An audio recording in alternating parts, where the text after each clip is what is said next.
สายยันตะวันร้อนอ่อนแสงขอบฟ้าสีแดง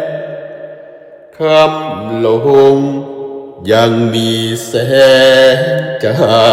นทร์แต่คนดีทำไมไม่คิดกลับบ้านหรือว่า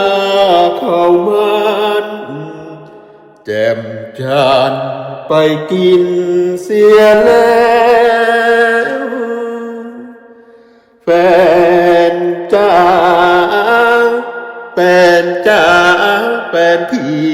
อยู่ไหนอยู่เหนือหรือใต้ทำไมไม่มีวี่แววหรือเนื้อเย็นไปเป็นของเขาเสียแล้วหรือว่าน้องแก้วลืมพี่เสียแล้วคนงามโถคนดีพี่กินข้าวก็คมมันแค่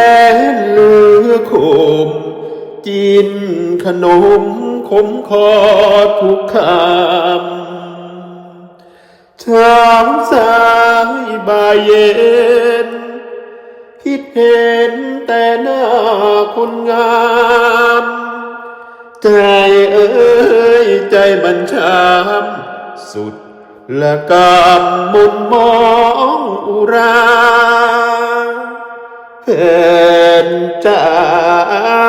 แฟนจ้าถ้ายังสงสารขอให้กลับบ้านแต่งงานกันหนอแก้วตาพี่จะรอปลูกสร้างเรือนหอคอยท่าขอให้แก้วตากลับคืนของหน้าเถิด